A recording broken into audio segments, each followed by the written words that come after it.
Welcome to Still Plays Galaxy Heroes. We're back with a talk video, and today we've got ourselves the latest road ahead. CG brings us out of the holiday with a lot of great information here, and we're gonna have to tackle this one in a couple videos. With this one, we're gonna handle the general overview, the big sweeping moves, and I don't think we'll have too much trouble making this a long one anyway. So for this one, we've got the Leviathan release, the new GL in Leia Organa, and the related Endor Raid and the Marquees releases related to her, and then we wrap up with the free-to-play gearing of my roster. The kit reveal we are going to handle separately. Not really the appropriate place to handle it, tied up with all of this information. The road ahead begins with the Leviathan. They emphasize a couple mechanics and they hint heavily that it is going to crush the Executor and the Profundity, which was already pretty clear, but I did put out a couple weeks ago a video where I speculate that Holdo's Radis is going to be at a minimum the near-term soft counter to the Leviathan. Check out that video, which I'll put up in the corner, where I break down and analyze why I think Holdo's Radis will be our strongest counter to this beast out of the gate. And in the next Grand Arena video that I put out after this talk video here, I was able to test out how that counter performs against the Sith ships under the Endurance. So obviously not an ideal case study and no conclusions can really be drawn,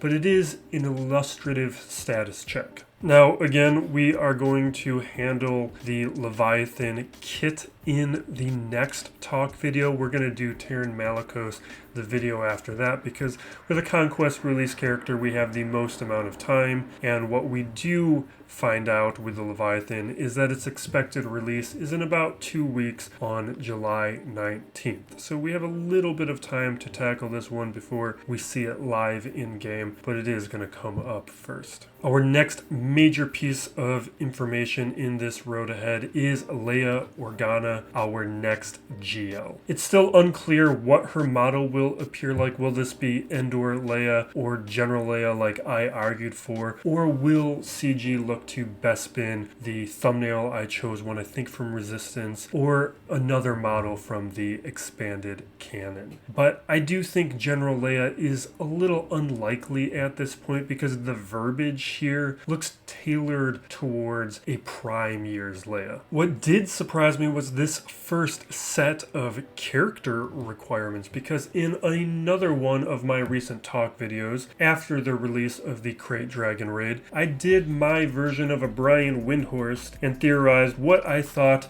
CG's deeper agenda of the ease of Jabba's requirements meant and how he tied into the new raid reward system and the larger gear economy impact.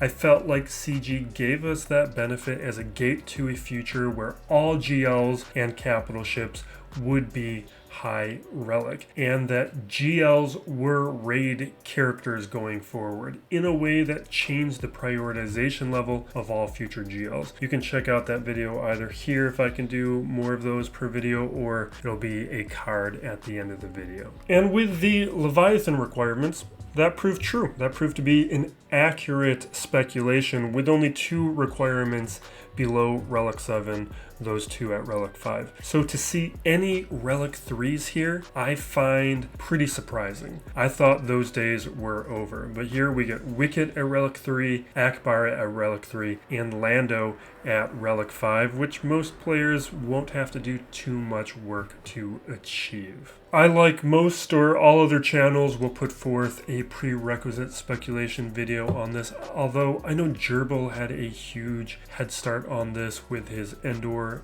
Leia speculation video. It was a strong, well-considered piece of work, and enough time has passed since its release that I no longer really remember what was in it, so I can at least have a slightly unaffected take. CG does end this portion of the road ahead with a tease of her basic abilities, which looks pretty powerful. It grants all rebel allies retribution. Now, my biggest question from this tease, though, is what does it mean for the existing Omicrons on Akbar and Leia, which I fortunately have not put on, and at least until we see Leia Organa's kit, I would not touch those Omicrons in fear that it may negate their impacts. But alternately, it may also boost one or both of them. I forget if Akbar's is on the lead or the unique. I think it's on the unique. It would be better for Leia Organa if it was on the unique. Now, with this next section of the road ahead, this portion does confirm my theorizing from that aforementioned talk video where future GLs are future raids. So take note. What this means is our new state of play is to prioritize getting the new GLs over any existing GLs we may not have, excluding Jabba. Get Jabba if you don't already have them. We've seen an increasing pattern where all game content is increasingly favoring newer releases. We see it in raids, territory battles, conquests, challenges. Ignoring new releases has consequences. Now, that doesn't mean to necessarily get the prize characters like a Leia Organa or like a Jedi Knight Cal Kestis or those like Afra equivalents as quickly as possible. But what it should mean is that at a minimum, try to do what I've always advocated, which is to take new Marquees to Gear 11 as soon as possible or is practical. At a minimum, my conquests have been easy due to this practice. Now, with this raid in particular, we know it will touch on the speeder bike chase from Return of the Jedi, and visually it's going to bring back alternate views and angles that we first saw with the Dash Rendar portion of the Starkiller event. And CG concludes this section letting us know to expect it closer to the end of the year. I, for one, welcome any innovation that CG wants to attempt to keep this game fresh. I'm going to look forward to this. But what I do want to emphasize here in this portion at the bottom of the screen is where they do emphasize scout troopers. This might be a hint that the new raid is going to bring back exclusive shard farming, and the long requested scout trooper may be the ultimate prize here. It might be a thing where there aren't major consequences in terms of gear or relic materials between this raid and the Crate Dragon raid, but it may mean the access to scout trooper is shut out. Now, the major pieces here that they go through, particularly in this Jedi Knight Luke section, there will be 8 new abilities, a unique basic that all the characters have, and 7 specials that I will assume to either be tag dependent or maybe in some cases character dependent. And this is going to be encouraging us to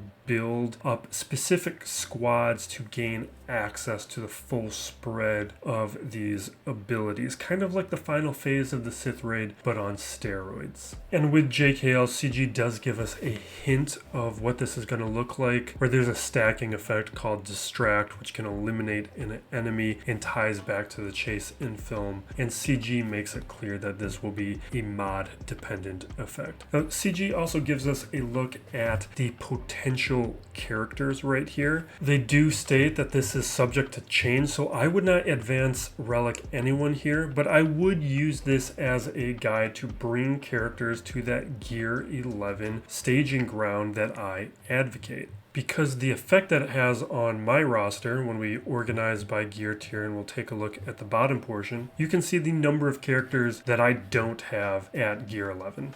I have 4 characters who aren't activated. Everyone else is an exclusive character that I just don't have access to bring them to that level. And from that list of potential characters, it means at a minimum, this Tebow is going to be brought up to Gear 11 real soon. And the reason that I advocate this is because it gives you maximum flexibility and it allows you to be in a situation where you're not playing catch up. Like if you haven't finished the shard farming on any of the characters on that list, finish the shard farming. I think every player should be doing shards overgear, it allows you to be more reactive than playing catch up like CG is always trying to push us towards.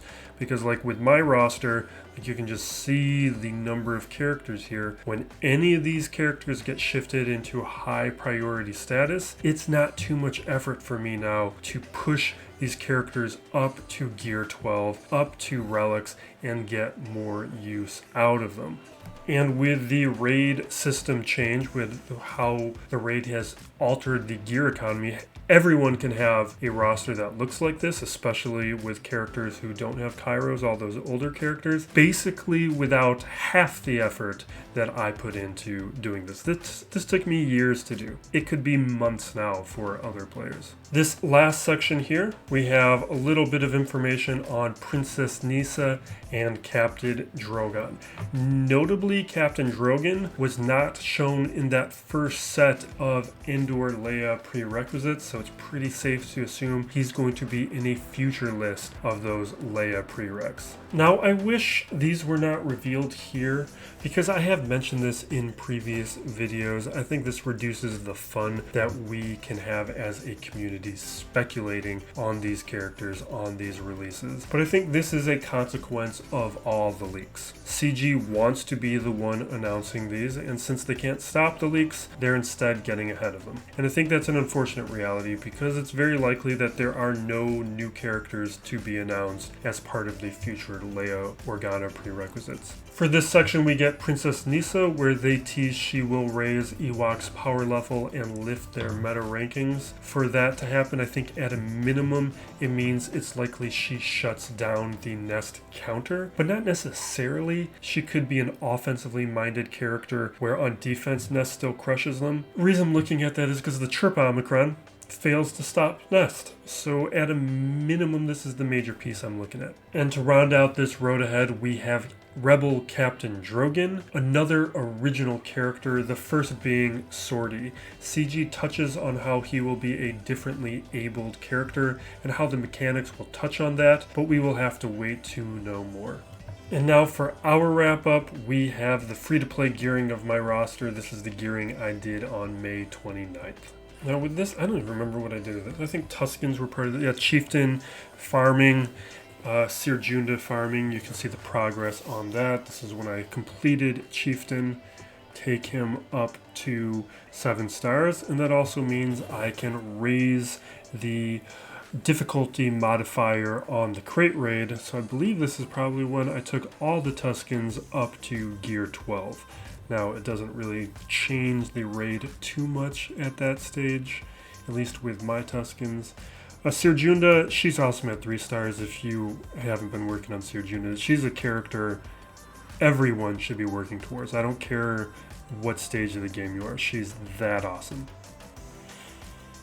Just a huge impact player. The Tie Dagger, this is right after the chase. I held the activation until that point, so you could see no, this was during the chase. The chase isn't even completed at this point. With the chase, I took it up to 6 stars, like I think 24-ish shards short of 7 stars. I just figured I'd have time to farm it if I needed to, or like I knew I wouldn't be there with the relic, so I'd have the time to do the final shards later, either through shipments or through nodes.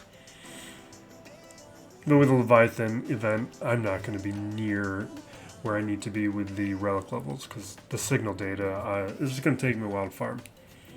Hopefully, then by the next time it shows up. It's my goal, at least.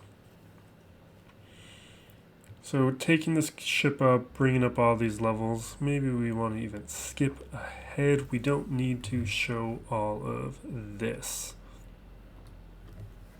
And the next portion here, what else did I do in this video? I don't even know how long this video was, because technically I think I failed to stop recording this video, so it's overly long. You can see the progress on Sith Eternal Emperor, Lord Vader, kind of doing pretty well on everything, and how the raid characters looked at this stage, which was a little over a month ago at this point. So this is when I take all of the Tuscans up to gear 12, try and boost my raid score a little bit. It does help a little bit, but this team really deserves to be at relics to get the good scores.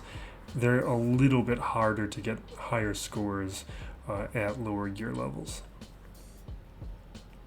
Although I do love the Tuscans and they do great in 3v3 in Grand Arena. Like, I don't even have the Chieftain Omicron, but I use Chieftain, Warrior, and Raider with that Raider Omicron, and it gets me a nice amount of holds in Kyber 2 Grand Arena. See some of these other characters. I don't know if I took them up at this stage, but this is where I start taking all of these raid characters and just trying to boost my scores by taking these characters at least up to gear 12 to just increase the modifier, or if not increase the modifier, if it doesn't change maxing out a level, then to at least boost these scores overall, get closer to 300k. Because I think still a number of these, like those scores, I'm exceeding all those numbers. Like my Old Republic are getting in the 250 range, and a number of those teams are doing better. It's just, we were all learning the mechanics a month ago. You can see the progress on some of the Wookiees. I had done some of my Tarful testing at this point, and what was very clear was a Gear 11 Clone Wars Chewbacca does not do anything. So I brought him up to Gear 12 to see if that would create any viability for my 3-star Gear 11 Tarful. Because it does make a change on some characters. Like Dark Trooper becomes relatively effective at Gear 12. I had a Gear 12 Dark Trooper forever. There's a number of characters, like even with like the Sir Junda squad. Scavenger Ray at Gear 11 dies way too easy. Gear 12, she's functional. She'll still die somewhat easy, but nothing like the Gear 11 one. So you can see me going through a few of these characters. Now that gear is easier, I feel it's a lot less of a diversion to take characters up to Gear 12 now, so I'm doing that. I'm doing that with a lot of the Lord Vader characters, bringing them all up to that stage, which just gets me a little bit closer to Lord Vader to the point where, even though I wasn't planning on getting Lord Vader too soon, I'm now close enough where it makes a lot of sense. And I got this close to Lord Vader without trying. It's just a lot of his requirements they double up with a lot of nice other projects. And you can see where I am with some of these other characters. Now, what I do want to do is a lot of these pilots I want to take up to Gear 12 at a minimum, make that my new floor. What I'm doing in general is like that Gear 11 portion of my roster that I showed earlier. I'm just pushing that towards Gear 12. Pilots, raid first, then pilots, then some of these other characters. That's why you see me taking Rose up here. I want to make my Radis a little bit better. I am prioritizing resistance pilots right now because I'm expecting Holdo to be that counter to the Leviathan. I want to make sure I'm ready for it as a player who doesn't have a GL Ray and doesn't expect to have a GL Ray anytime soon. But I'm happy to put on a couple key relics. I'll throw a relic on Rose if it makes a difference. Like, I'm looking to do the same with the Finalizer, throw some relics on pilots like Kylo Ren Unmasked to get myself ready. What you see here with some of these droids is just trying to make some of my counters, like my General Grievous Starkiller counter, a little bit more effective by throwing on some extra gear onto those characters. And Barriss was... I forget what I was doing Barriss. I think just looking at some of these characters, I think I am done at this point. Just taking a look at everything and seeing where I stand. But it was actually decent amount of gearing for this session. Stay tuned for more forthcoming videos. We got a couple more talk videos to release with kit reveals on Malicos and the Leviathan, and I'll try to have those out in the coming days, but I will be traveling shortly, so we'll see what I'm able to do before I leave.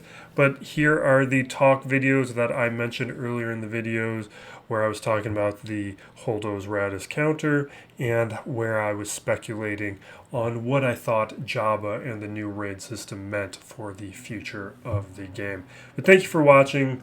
Be excellent to each other, everyone. This is Still Plays Galaxy of Heroes.